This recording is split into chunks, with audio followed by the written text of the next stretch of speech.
तो इस क्वेश्चन में हमें दिया गया है कि सबसे स्ट्रॉन्ग बॉन्ड कौन सा है। नाउ जितना कम बॉन्ड लेंथ होता है उतना ही स्ट्रॉन्ग हमारे पास बॉन्ड हो जाता है। तो क्वेश्चन नंबर 2 में हमें पूछा है कि which of the following is list soluble. तो ऐसे केस में हम अगर देखेंगे तो BaF2 जो है वो मोस्ट सॉल्युबल है एंड MgF2 जो है वो लिस्ट सॉल्युबल है।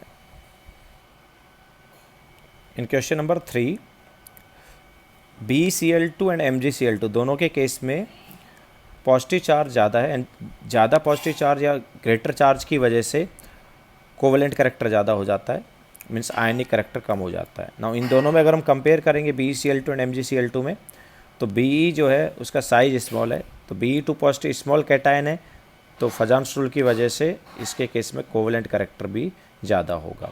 तो कोवेलेंट करैक्टर सबसे ज़्यादा हमारे पास BeCl2 में होगा, मतलब वो लिस्ट आयोनिक है। एंड LiCl और RbCl में अगर हम कंपेयर करेंगे, ऑब्वियसली दोनों वैसे ज़्यादा आयनिक हो गए, बट दोनों में कंपेयर अगर हम करेंगे तो Rb पॉजिटिव का साइज बड़ा है, मतलब उसमें पोलराइजेशन कम होगा, तो कोवेलेंट करैक्टर कम आएगा, एंड कोवेलेंट करैक्टर कम आएगा मतलब आयनिक करैक्टर ज़्यादा होगा।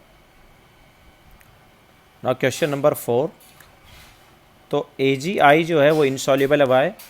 बिकॉज इसके केस में I नेगेटिव जो है वो ग्रेटर या लार्ज एनायन हो गया है, एंड लार्ज एनायन की वजह से क्या आ जाता है, कोवेलेंट करैक्टर आ जाता है। तो कोवेलेंट करैक्टर ज़्यादा होने की वजह से ये लिस्ट सॉल्युबल है।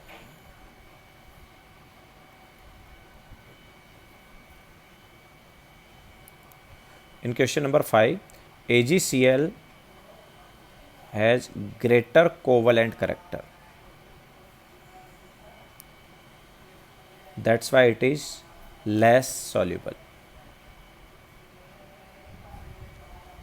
Why?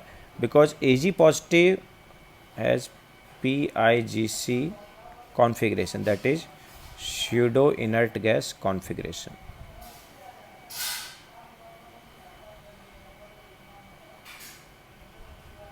And pseudo inert gas configuration has greater polarization compared to inert gas configuration. So the others have inert gas configuration and this AgCl has pseudo inert gas configuration. In question number 6 we have to determine कि bond angle maximum किस case में आएगा। तो accept NH4 positive सभी के case में हम देख सकते हैं एक एक लोन पेयर है, और ऑब्वियसली HCl2 के केस में तो 2 लोन पेयर है। तो उनके केस में loan pair bond pair repulsion हो रहा है, बट NH4 पॉजिटिव में ये वाला रिपल्सन मिसिंग है। तो NH4 पॉजिटिव में जो बॉन्ड एंगल होगा it is 109 degree 28 minute, but बाकी के केस में जो बॉन्ड एंगल है वो इससे कम होगा, बिकॉज उनके केस में लोन पेयर रिपल्सन होगा या फिर loan pair bond pair repulsion होगा। एंड क्वेश्चन नंबर 7 हम देख सकते हैं तीनों के केस में sp2 हाइब्रिडाइजेशन आ रहा है, एंड उसकी वजह से ऑब्वियसली यहाँ पर हम देख सकते हैं लोन पेयर भी एक भी नहीं है। तो विदाउट लोन पेयर अगर sp2 हाइब्रिडाइजेशन आता है तो जो बॉन्ड एंगल है वो 120 डिग्री होता है, एंड तीनों केस में वही हो रहा है, तो बॉन्ड एंगल तीनों केस में इक्वल है 120 डिग्री। क्वेश्चन नंबर 8 में हमें बॉन्ड लेंथ कंपेयर करना है। तो सबसे पहले हमें बॉन्ड ऑर्डर पता होना चाहिए। तो CO के केस में जो बॉन्ड ऑर्डर है वो 3 है, CO2 के केस में कार्बन ऑक्सीजन का बॉन्ड ऑर्डर 2 है, एंड CO3 2 नेगेटिव में जो बॉन्ड ऑर्डर है इट इज़ 4/3। तो तीनों के केस में हमें बॉन्ड ऑर्डर पता चल गया। नाउ बॉन्ड लेंथ की अगर हम बात करेंगे तो जो बॉन्ड लेंथ है it is inversely proportional to bond order. तो जिसका बॉन्ड ऑर्डर सबसे ज़्यादा है उसका बॉन्ड लेंथ सबसे कम होगा। तो बॉन्ड लेंथ का अगर हम ऑर्डर देखेंगे तो सबसे ज़्यादा यहाँ पर बॉन्ड लेंथ जो है वो होगा CO3 2 नेगेटिव का, देन उससे कम होगा CO2 का, और सबसे कम होगा CO का। In question number 9 we have to determine कि मेल्टिंग पॉइंट सबसे ज़्यादा किसका है। Now lattice energy is directly proportional to Q positive into Q negative divide by R positive plus R negative. So obviously R positive और R negative अगर कम है तो लैटिस एनर्जी ज़्यादा होगा, एंड मेल्टिंग पॉइंट जो है it is directly proportional to lattice energy. तो ऑब्वियसली R पॉजिटिव और R नेगेटिव अगर हमारे पास कम है तो मेल्टिंग पॉइंट भी ज़्यादा होगा, मतलब NaF, उसके केस में ऐसा होगा। इन क्वेश्चन नंबर 10 हमें LiCl और NaCl में कंपेयर करना है एंड हमें रॉन्ग ऑप्शन चूज करना है। So because of small size of Li positive, covalent character of LiCl will be greater than NaCl because of Fajans rule. तो solubility की जब हम बात करते हैं तो वाटर में सॉल्युबिलिटी ऑब्वियसली NaCl का ज़्यादा है because of greater ionic character, and solubility in organic solvent उल्टा होगा बिकॉज लाइक सॉल्युबल लाइक वाला कॉन्सेप्ट लगाएंगे यहाँ पर। सो LiCl का सॉल्युबिलिटी जो है वो NaCl से ज़्यादा होगा अगर हम कंपेयर करेंगे solubility in organic solvent.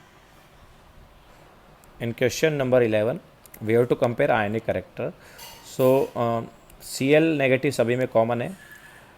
Positive ion की अगर हम बात करें तो सभी में डाई पॉजिटिव आयन है, बट साइज़ वेरी कर रहा है एंड ग्रेटर पॉजिटिव आयन है, मतलब साइज़ अगर ग्रेटर होगा तो कोवलेंट कैरेक्टर कम हो जाएगा, एंड साइज़ अगर छोटा है तो कोवलेंट कैरेक्टर ज़्यादा होगा। मतलब सबसे ज़्यादा कोवलेंट कैरेक्टर यहाँ पर BeCl2 का होगा, देन उससे कम MgCl एंड देन इस टाइप से हमारे पास वेरी होगा। मतलब सबसे ज़्यादा कोवलेंट कैरेक्टर BeCl2 का एंड सबसे कम कोवलेंट कैरेक्टर BaCl2 का।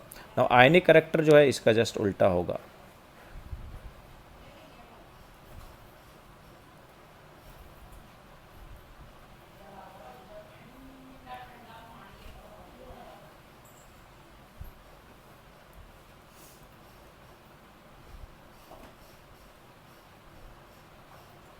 नाउ क्वेश्चन नंबर 12 में हमें ग्रेटेस्ट कोवलेंट कैरेक्टर देखना किस में है। तो हमें पता है कि जितना ज़्यादा चार्ज होगा उतना ज़्यादा हमारे पास पोलराइजेशन हो जाएगा, एंड ज़्यादा पोलराइजेशन है तो कोवलेंट कैरेक्टर भी ज़्यादा होगा।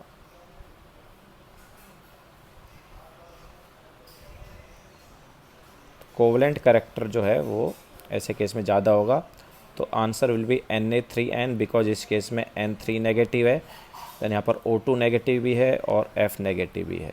तो सबसे ज़्यादा जो पोलराइजेशन है वो N3 नेगेटिव में होगा और सबसे कम पोलराइजेशन F नेगेटिव में होगा।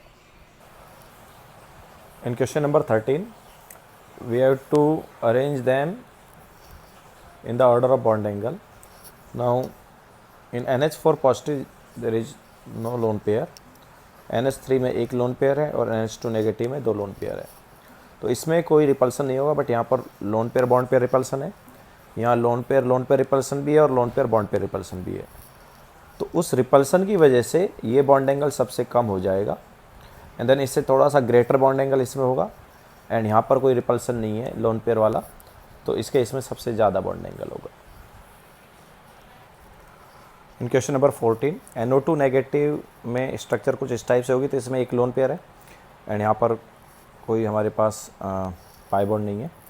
NO2 जो है वो ऑड इलेक्ट्रॉन मॉलिक्यूल है, तो उसके केस हम ये वाला स्ट्रक्चर भी बना सकते हैं या फिर ये सिंगल बॉन्ड ले सकते हैं। वैसे तो स्ट्रक्चर बनाना डिफ़िकल्ट होता है ऑड इलेक्ट्रॉन मॉलिक्यूल में, बट इस टाइप का स्ट्रक्चर बनाया जा सकता है। एंड NO2 पॉजिटिव ऐसा रहेगा, तो यहाँ पर बॉन्ड एंगल हम देख सकते हैं 180 डिग्री है। तो सबसे ज़्यादा रिपल्सन इस केस में होने वाला है बिकॉज इसमें लोन पेयर हम 2 इलेक्ट्रॉन ले रहे हैं, तो उसकी वजह से रिपल्सन ज़्यादा होगा तो बॉन्ड एंगल कम होगा, देन उससे कम रिपल्सन इधर होगा। तो इस केस में बॉन्ड एंगल जो है NO2 नेगेटिव से ग्रेटर होगा, बट NO2 पॉजिटिव से स्मॉलर होगा। सो ऑर्डर जो है हमारे पास बॉन्ड एंगल का कुछ इस टाइप से होगा, सबसे greater bond angle NO2 positive, सबसे smaller NO2 negative. Question number 15 हमें H2S, H2O एंड H2SC का बॉन्ड एंगल कंपेयर करना है। तो H2O के केस में अगर हम मतलब तीनों का स्ट्रक्चर जो है आइडेंटिकल है, तीनों के केस में 2 सिंगल बॉन्ड हैं एंड 2 लोन पेयर है। नाउ इस केस में जो बॉन्ड पेयर रिपल्सन है वो सबसे ज़्यादा होगा because oxygen is more electronegative, तो जो बॉन्ड पेयर के इलेक्ट्रॉन्स हैं वो टुवर्ड्स ऑक्सीजन होंगे, एंड दैट्स वाई इस केस में ग्रेटर रिपल्सन आने वाला है बॉन्ड पेयर वाला। एंड बाकी के केस में हम देख सकते हैं सल्फ़र और Sc जो है वो सेंट्रल एटम है, तो वो उतने इलेक्ट्रोनेगेटिव नहीं है, तो वहाँ पर जो इलेक्ट्रॉन्स है टुवर्ड्स सेंट्रल एटम नहीं होंगे, दैट्स वाई उन केस में बॉन्ड पेयर में रिपल्सन कम आएगा। तो सबसे ज़्यादा बॉन्ड पेयर रिपल्सन इस केस में, दैट्स वाई इस केस में सबसे ग्रेटर बॉन्ड एंगल आएगा, देन इससे कम बॉन्ड एंगल H2S में और सबसे कम बॉन्ड एंगल H2SC में आ जाएगा। क्वेश्चन नंबर 16 में BF3, BCl3 और BBr3 जो है तीनों में बॉन्ड एंगल 120 डिग्री आएगा, बिकॉज तीनों sp2 हाइब्रिडाइज है और लोन पेयर भी नहीं है कोई। क्वेश्चन नंबर 17 में जब हम बॉन्ड एंगल की बात करते हैं तो चारों जो हैं उनका हाइब्रिडाइजेशन sp3 है, तो बॉन्ड एंगल 109 डिग्री 28 मिनट होना चाहिए, बट CH4 का ही 109 डिग्री 28 मिनट है। NS3 के केस में एक लोन पेयर होता है तो उसका बॉन्ड एंगल स्लाइटली कम हो जाता है, तो 107 डिग्री आता है। H2O के केस में 104.5 डिग्री आता है, बट H2S में काफ़ी कम हो जाता है और वो 92 डिग्री आता है। क्वेश्चन नंबर 18 में हमें बॉन्ड एंगल कंपेयर करना है। BF3 जो है वो sp2 हाइब्रिडाइज है विदाउट एनी लोन पेयर, तो इसके केस में जो बॉन्ड एंगल है वो 120 डिग्री हो जाएगा। ये sp3 हाइब्रिडाइज है, तो sp3 हाइब्रिडाइज में बॉन्ड एंगल 109 डिग्री 28 मिनट होता है, बट इसके केस में फॉस्फोरस के केस में बॉन्ड एंगल काफ़ी कम हो जाता है because of loan pair bond pair repulsion, and it is 96.3 degree. अगर हम बात करें ClF3 की, तो ClF3 टी शेप का होता है। नाउ ये बॉन्ड एंगल 180 डिग्री होना चाहिए था, बट 180 डिग्री से स्लाइटली कम हो जाएगा because of this lone pair bond pair repulsion, so ये बॉन्ड एंगल 175 डिग्री के अराउंड होता है। सो सबसे ग्रेटर बॉन्ड एंगल यहाँ पर ClF3 का होगा एंड सबसे स्मॉलर PF3 का। क्वेश्चन नंबर 19 में हमें कोवेलेंट कैरेक्टर कंपेयर करना है। Now greater the charge greater will be the covalent character, तो यहाँ पर +1 चार्ज है, यहाँ पर +2 चार्ज, यहाँ पर +3 चार्ज और यहाँ पर +4 चार्ज, तो ऑब्वियसली SiCl4 का कोवेलेंट कैरेक्टर सबसे ज़्यादा है एंड KCl का कोवेलेंट कैरेक्टर सबसे कम है। नाउ इन IF5 अगर हम बॉन्ड एंगल की बात करें तो सबसे पहले हमें यहाँ पर देखना है कि इसका हाइब्रिडाइजेशन क्या है। तो आयोडीन का वैलेंस इलेक्ट्रॉन्स 7 होते हैं, उनमें से 5 इलेक्ट्रॉन बॉन्ड बनाने में जो है बचे 2 electron, means 1 lone pair. So 1 lone pair and 5 sigma bond, तो ऐड करके 6 हो गया, मीन्स sp3d2 हाइब्रिडाइजेशन है।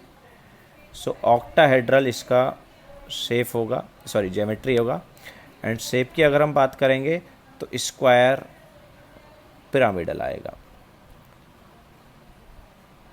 तो स्क्वायर पिरामिडल में अगर हम बॉन्ड एंगल की बात करते हैं तो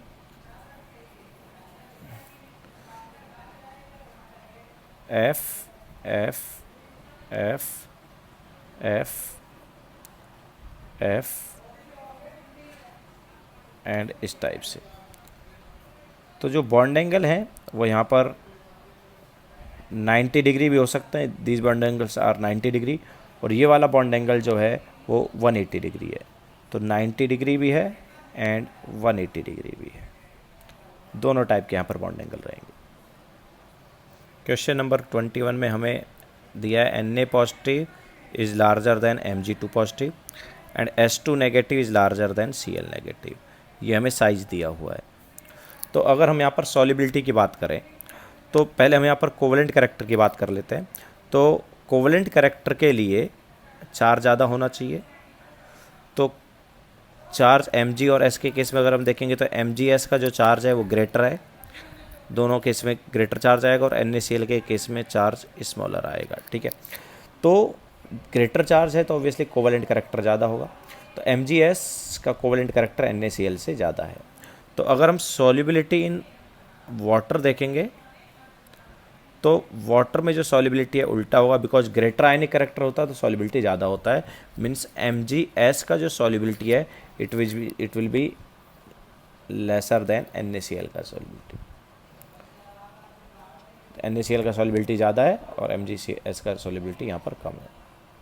क्वेश्चन नंबर 22 में हमें देखना है कि सबसे ज़्यादा कोवेलेंट कैरेक्टर किसका है। तो पॉजिटिव आयन सभी में सेम है, नेगेटिव आयन डिफरेंट है, तो I नेगेटिव जो है ये लार्जेस्ट एनायन हो गया इनमें से। तो नेगेटिव आयन जितना बड़ा होता है उतना ज़्यादा पोलराइजेशन होता है, तो ग्रेटर पोलराइजेशन है, तो ऑब्वियसली यहाँ पर हम देख सकते हैं कोवेलेंट कैरेक्टर भी सबसे ज़्यादा होगा। तो AlI3 जो है उसका कोवेलेंट कैरेक्टर सबसे ज़्यादा होगा, फिर उससे कम कोवेलेंट कैरेक्टर होगा AlBr3 का, देन उससे कम होगा AlCl Cl3 का एंड उससे कम होगा AlF3 का। सो कोवेलेंट कैरेक्टर सबसे ज़्यादा Ali3 का हो जाएगा। क्वेश्चन नंबर 23 में हमें NH2 का नेगेटिव का स्ट्रक्चर देखना है ना। यहाँ पर नेगेटिव चार्ज जो है नाइट्रोजन के ऊपर है, तो नाइट्रोजन के पास 5 वैलेंस इलेक्ट्रॉन थे, अभी 6 वैलेंस इलेक्ट्रॉन हो गए, उनमें से 2 बॉन्ड बनाने में यूज हो गए हैं, तो 2 सिग्मा बॉन्ड एंड 4 इलेक्ट्रॉन बचे, मतलब 2 लोन पेयर, तो 2 लोन पेयर है एंड 2 सिग्मा बॉन्ड है, तो ऑब्वियसली 4 हाइब्रिड ऑर्बिटल आ गए, मीन्स sp3 हाइब्रिडाइजेशन होगा, टेट्राहेड्रल ज्योमेट्री हो जाएगा। तो शेप कैसा होगा, तो 2 लोन पेयर के साथ में हमारे पास इस टाइप का शेप आएगा, वी बेंट वाला।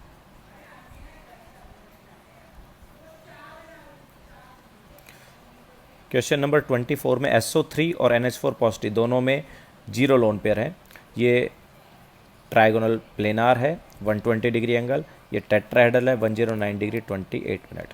अब NOCl में हमारे पास लोन पेयर है, तो NOCl का अगर हम स्ट्रक्चर बनाएंगे तो वो स्ट्रक्चर कुछ इस टाइप से आता है, एक लोन पेयर है नाइट्रोजन के पास। और H2SE की अगर हम बात करेंगे तो H2SE में हमारे पास 2 लोन पेयर होंगे।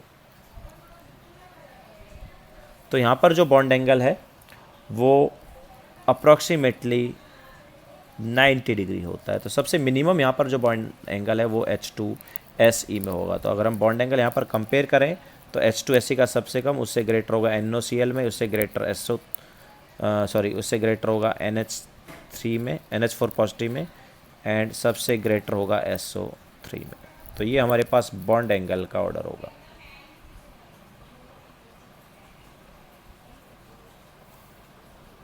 नाउ क्वेश्चन नंबर 25 में हमें XeO2F2 दिया हुआ है, तो इसका अगर हम स्ट्रक्चर बनाएंगे तो इसका जो स्ट्रक्चर है वो कुछ इस टाइप से होता है।